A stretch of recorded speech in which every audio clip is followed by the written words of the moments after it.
Okay, if only there was someone that has warned us from day one. I would have some guess the quotes, but you know them all. He will do it again. Blah, blah, blah, blah, blah. It is midnight in Washington. Here he is, Chairman Adam Schiff, author of Midnight in Washington, out now in paperback. Good morning, Chairman. Good morning. Great to be with you. Thank you. Does everyone do your quotes back to you, how you warned us about all of this? I mean, speaking of Hillary, between you and Hillary, you basically warned us about all of this that we're seeing now with Donald Trump. Well, it didn't require a crystal ball. You could see exactly who this guy was. You could see that if he wasn't stopped, he would go on and try new and even more destructive ways to cheat in the election. And tragically, that's exactly what happened. But it really didn't require any great act of clairvoyance. Yeah. You tweeted top secret documents seized from Mar-A-Lago are of deep concern. That's why I requested a national security damage assessment on them. The GOP's unfounded attacks on the FBI are grossly irresponsible and will only lead to further violence if they do not stop. As chairman of the Intelligence Committee, I just can't even, when you talk about a damage assessment, I mean, I don't know if the damage assessment is even possible, is calculable of Donald Trump to this country. But just in terms of intelligence, tell us what happens. How do you do an assessment, and when will we know exactly the true damage from what's happened? Well, the intelligence community will examine what's in these documents, what sources are they derived from, and what evidence is there that these documents and the information they contain may have been compromised. That is, may have been shared with people who shouldn't see it. And what steps do they have to take to mitigate possible damage?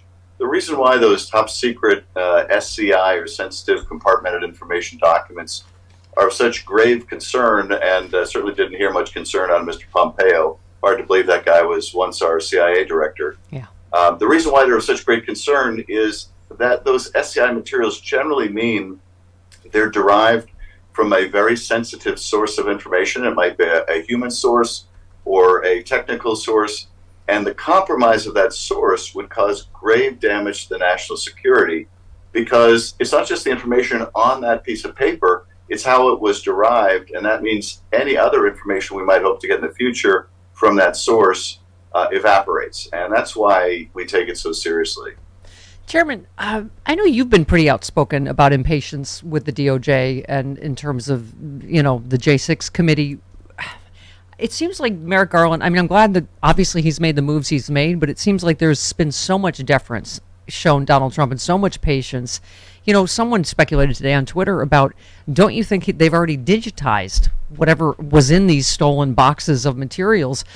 As chairman of the Intelligence Committee, don't you have grave concern about that? And, how long it took us to get these back, and do we actually have them back? Have they already been disseminated or sold? Where are you on all of that?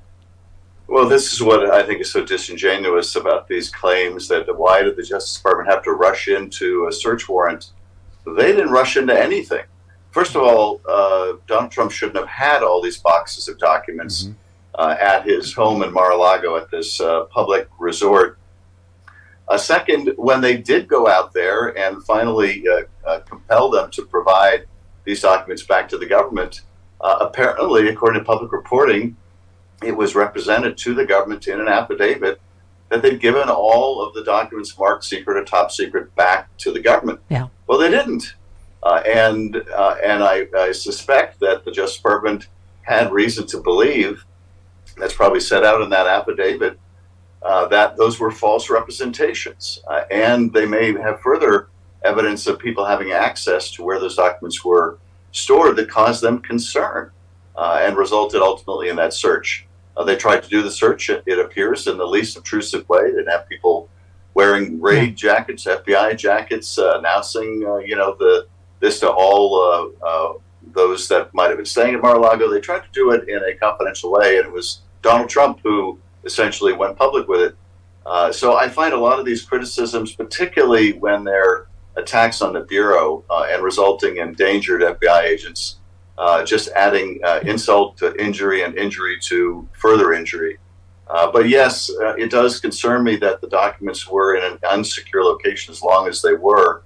And I look forward to that assessment from the head of the intelligence community to find out just how much damage may have occurred. So what is going to happen with the? I'm getting confused now, Travis. Is it the affidavit, the warrant? I obviously, clearly Donald Trump would like to see this investigation disrupted or witnesses chilled.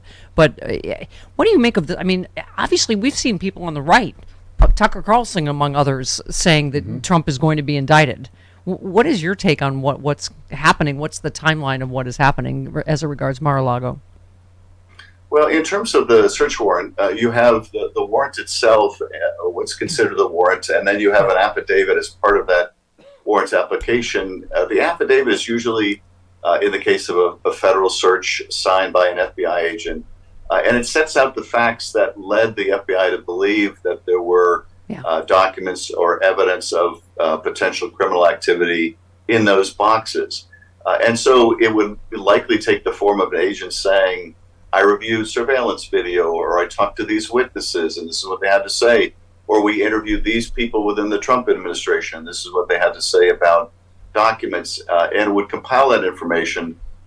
And yes, you're absolutely right. The Trump folks would love to see that. They'd love it to be made public. The former president, has a history of intimidating witnesses. Anyone he considers a whistleblower, he considers a traitor. That's put the lives of those that have done the right thing in jeopardy. They would love every opportunity they might get to disrupt the investigation or have a roadmap into the investigation to try to curtail it. That's not in the public interest. Now, ultimately, I think it will serve the public interest to know the basis of the search in more detail. And Garland has already taken some steps by releasing the inventory of what was seized, show in fact that they did have good reason to believe that there were classified documents there, boxes of, as it turned out. Yeah.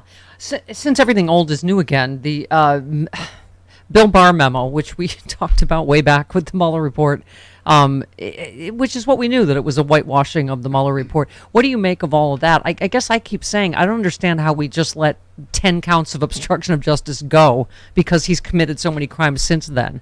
What do you make of what will come of that, of the Barr memo?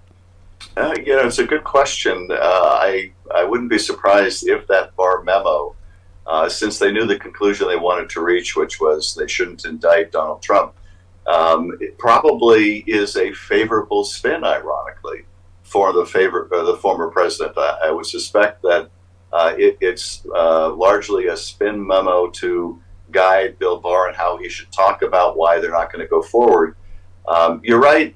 There was lots of evidence of obstruction of justice in that in the Mueller report that never was pursued by the Justice Department because they took the position that you can't indict a sitting president. And then Bill Barr went beyond that and essentially gave Donald Trump a get out of jail card, or tried to, even after he left office.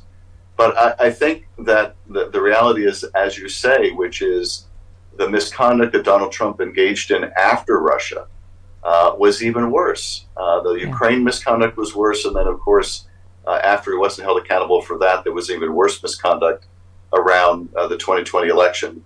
So I think it's probably the sense of the Justice Department that given the false spin that Bill Barr was able to give the Russia investigation, that the more likely evidence of crime that could be pursued relates to the president's more recent conduct. Yeah, it's stunning. I mean, in that, like, Paul Manafort has finally admitted, right, that he shared polling data with Russia in those 3 swing states that decided the election. I mean, it's just, I have to hope that it like someone says, justice, it feels like it's never going to come, and then it comes all at once. It feels like that. Does it finally, for you, feel like there is going to be some justice as it regards Donald Trump? Well, I certainly hope there is justice, and you're absolutely right. You get the people who continue to repeat the no obstruction, no collusion mantra, and when you try to point out, well, what do you call it when the Trump campaign chairman is giving their polling data and their strategy for battleground states to an agent of Russian intelligence? Yeah. While that unit of Russian intelligence is leading a clandestine campaign to elect Donald Trump. Oh, well, that's just good old-fashioned cheating. Right. But in terms of accountability, it does certainly appear that the Justice Department is doing a lot more than they had been doing. Yeah. There seems to be an investigation around the fake elector plot. There seems to be an investigation that goes beyond just those who broke into the Capitol that day. But nonetheless, I remain concerned about the pace of the investigation. Yeah. That investigation into documents in Mar-A-Lago should be so much more advanced than an investigation into events on January 6th that took place a year and a half ago. Yeah. But Mar-a-Lago does demonstrate, at least within the Justice Department, there is a willingness to confront even the former president when there is evidence of potential crime. Yeah. That evidence will be followed up. Yeah. And you say that as someone with a watermelon head on a pencil neck. A very difficult balancing act. Yes. Can I just say this is the very first time I've not worn my I Stand with Schiff, or you might think it's okay, but I don't T-shirt. Like I switched to a Save Democracy, Sexy Liberal Tour Save Democracy shirt. Does that mean you think it's okay now? No, it is not okay now, Chairman Schiff. But my point is, I think I've just tricked you into agreeing to go to be our panel guest on the Sexy Liberal Tour Save Democracy. I'd love to. October 22nd here in LA. But my point is, that has got to hearten you that it looks like in the latest polling, that's the number one issue, is threats to our democracy, to voters going into the midterms. That must hearten you a little bit with all you've said and done about that. I think there is a real awakening of the danger to our democracy. And in this respect, I think the work of the January 6th committee has broken through. When I travel, and I've been on the road a lot helping our candidates and my colleagues, I will have people stop me all the time to say that they watched at least some part of the hearings, that they were deeply troubled by what they saw of the former president. Yeah. And then they will lean in and say, and I'm a Republican. So I do think we're breaking through. And I think that it's a number of factors that have changed the dynamic going into the midterms to the point where we now enjoy a very small but nonetheless an advantage in the generic polling about who people want to control Congress. And it's the astounding achievement of the Inflation Reduction Act and the most massive investment to deal with climate. It's the continuing effects of the American Rescue Plan and helping create jobs in America.